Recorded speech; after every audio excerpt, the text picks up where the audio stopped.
Episode की starting में Prince जांग बोलता है कि कहीं ये ऐसा तो नहीं कि आप लोग कंट्रोल लेना चाहते हो जो प्रोटेक्शन है पेयरिंग फ्लावर गार्डन का। जिसे सुनने के बाद सब लोग शांत हो जाते हैं और मन में सोचते हैं नहीं, मगर ली मन में सोचता है कि ये काफी ज्यादा सरप्राइजिंग था। मैंने ये कभी नहीं सोचा था कि प्रिंस जांग ऐसी बात हंसते हुए फेस के साथ कह देंगे। और आगे ली मन में सोचता है कि ये कोई आम इंसान नहीं है, ये जैसा दिखता है उससे बिल्कुल अलग है। तभी प्रिंस जांग बोलता है, लगता है मैंने सही कहा।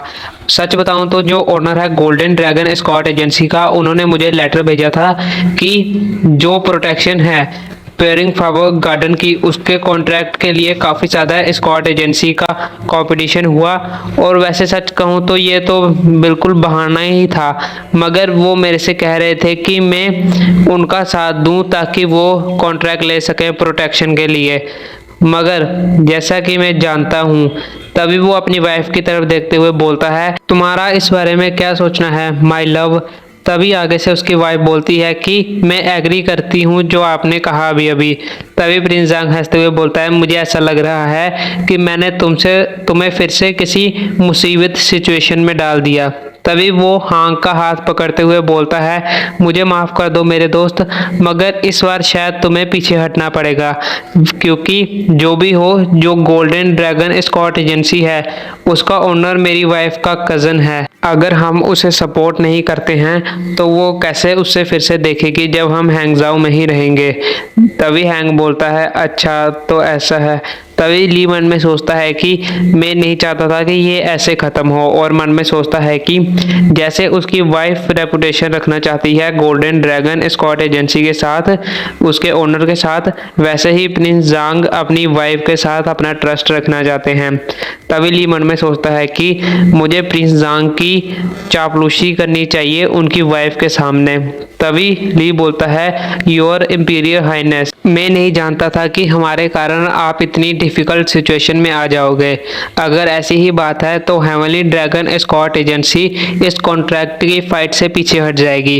तभी प्रिंस जांग बोलता है, थैंक यू। ली बोलता है, मगर जबकि हमने प्रिपेयर कर दिया है हॉर्स कैरेज आपके लिए और आपकी वाइफ के लिए और बेटी के लिए, तो आप क्यों ना हमें आपको पेयरिंग फ्लावर गार्डन तक को एस्कॉर्ट करने का मौका दे। ये हमारे लिए काफ़ी ज़्यादा गर्व की बात होगी। जिसे सुनने के बाद हांग चौंक जाता है, मगर तभी वो बोलता है कि हाँ इंपीरियल हाइनेस, इससे अच्छा कि आप लोग बाहर रुक के इंतज़ार करो, ये काफ़ी अच्छा होगा।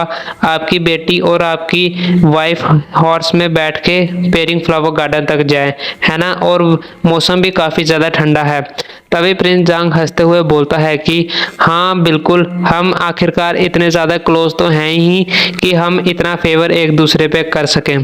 तभी ली मन में सोचता है कि ये बिल्कुल सही है, हांग ने कैच कर ली है अपॉर्चुनिटी जिससे कि वो प्रिंस जांग को हमारे साथ ले जा सके। मगर ली मन में आगे सोचता है कि मुझे इस बीच में प्रिंस जांग की वाइफ को मनाना पड़ेगा कि पेयरिंग फ्लावर गार्डन का कॉन्ट्रैक्ट हमें ही मिले, जब तक कि हम वहां पहुंच नहीं जाएं उससे पहले। तभी हमें दिखाया जाता है जहां प्रिंस जांग और बाकी सभी जा रहे होते हैं स्कॉट वॉरियर्स, उनके साथ हमें दिखाया जाता है ली उस कैरेज के साथ में चल रहा होता है जिसमें प्रिंस जांग की बेटी और वाइफ होती है, जहां पे कि प्रिंस जांग की बेटी ली को घूर रही होती है। ली मन में सोचता है कि मैं एक बार भी प्रिंस जांग की वाइफ को देख नहीं पाया और मैं समझ नहीं पा रहा हूँ कि प्रिंसेस मुझे ऐसे क्यों घूर रही है।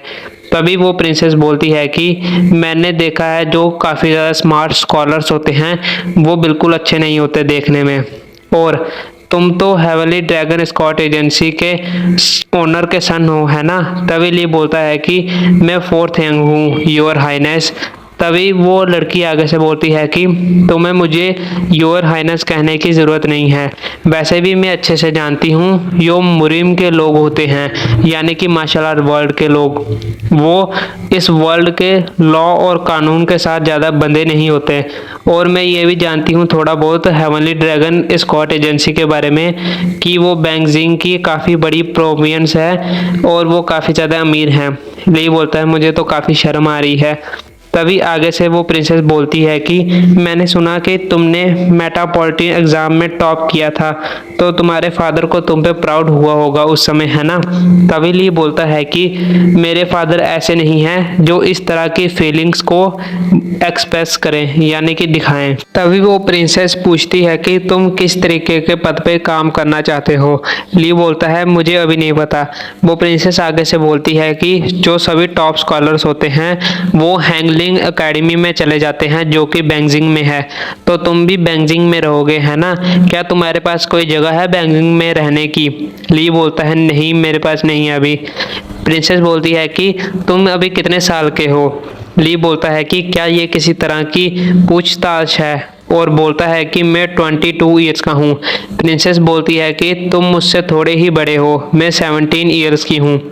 तभी उन दोनों में से कोई अचानक से बोलता है कि तुम मुझे बंदरगाह पे क्यों देख रहे थे, यानी कि जब वो शिप से उतरे थे। जिसे सुनने के बाद ली चौंक आता है और मन में सोचता है कि उसने ये नोटिस कर लिया। इस क्वेश्चन को वो पूछ रही है जबकि प्रिंस जांग की वाइफ भी हमें सुन रही है। सो भाई लोग, हमें यार प्रॉपरली बताया नहीं गया कि ये क्वेश्चन प्रिंस जांग की वाइफ ने पूछा है या उसकी बेटी ने, मगर ली बोलता है वहाँ तो। तभी ली अचानक से एक जगह नोटिस करता है जहाँ पे कि सभी पत्थर थोड़े थोड़े हिल रहे होते हैं और हमें काफ़ी ज़्यादा भैंसों की टांगें दिखाई जाती हैं, जिसे देखने के बाद हांग चौंक आता है और बोलता है ये क्या है, और दिखाया जाता है काफ़ी ज़्यादा बुल्स होती हैं जो उनकी तरफ भागते हुए आ रही होती हैं। हांग बोलता है कि सब लोग ग्रेट ब्लॉकेज फॉर्मेशन बना लो। जिसे सुनने के बाद सभी जो सोल्जर्स होते हैं, स्क्वाड वॉरियर्स, वो सभी फॉर्मेशन ले लेते हैं। और हांग बोलता है कि अब से भले ही कोई बुल हो या फिर कोई इंसान हो, अगर वो हमारे 30 मीटर के अंदर आता है और हमारी इंपीरियल हाइनेस के एरिया के अंदर, तो उसे शूट कर देना। जिसे सुनने के बाद जो एरो चलाने वाले लोग होते हैं वो बुल्स को मारे जा रहे होते हैं। और तभी कोई बोलता है कि अपने भालों को ऊपर कर लो। जिसे सुनने के बाद सोल्जर्स जो बुल्स होती हैं उनके तरफ अपने भाले उठा लेते हैं और बुल्स भागते हुए आ रहे होते हैं, वो सोल्जर्स बुल्स को मारने लगते हैं। तभी हांग बोलता है कि सब लोग प्रोटेक्ट करो हमारे इंपीरियल हाइनेस को।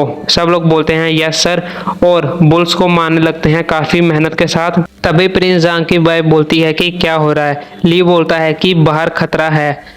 तभी ली मन में सोचता है कि ये काफ़ी ज़्यादा स्ट्रेंज है, यहाँ पे बुल्स कैसे आ गई।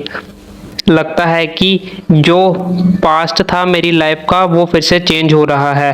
तभी ली अचानक से एक जगह नोटिस करता है और एक बुल उस घोड़े को उड़ा देती है जिसके ऊपर की ली बैठा होता है, मगर ली टाइम रहते ही जंप कर लेता है। तभी ली बोलता है कि आप लोग बाहर मत आना हॉर्स कैरेज के, यहाँ पे मैं बुल का ध्यान रख लूँगा। तभी वो बुल काफ़ी ज़ोर से चिल्लाता है और भागते हुए ली की तरफ आने लगता है, मगर ली अपनी तलवार को बाहर निकालते हुए बोलता है आ जाओ। मगर तभी अचानक से स्क्वाड वाले गा बुले कूदता है और उस बुल का सिर बिल्कुल बीच में से काट देता है। जिसे देखने का ली चौंक आता है। गा बुले बोलता है कि फोर्थ हैंग मास्टर क्या आप ठीक हो। ली बोलता है हाँ बिल्कुल मैं ठीक हूँ और थैंक यू। तभी जो प्रिंस जांग की वाइफ होती है मगर ये तो खून है। तभी ली बोलता है चिंता मत कीजिए, ये मेरा खून नहीं है और प्लीज़ अंदर ही रहिएगा जब तक कि बाहर सब कुछ सेफ ना हो जाए। तभी हमें एक आदमी दिखाया जाता है जो एरो चलाता है, जिसे कि ली नोटिस कर लेता है और काफ़ी ज़्यादा चौंक जाता है क्योंकि वो एरो सीधा प्रिंसेस की तरफ जा रहा होता है। तभी हमें किसी का पैर दिखाया जाता है जो कि ली होता है, जिसने अपनी स्पेशल स्किल का यूज़ किया होता है। मगर दिखाया जाता है कि ली ने उस एरो को अपनी चेस्ट पे ले लिया होता है।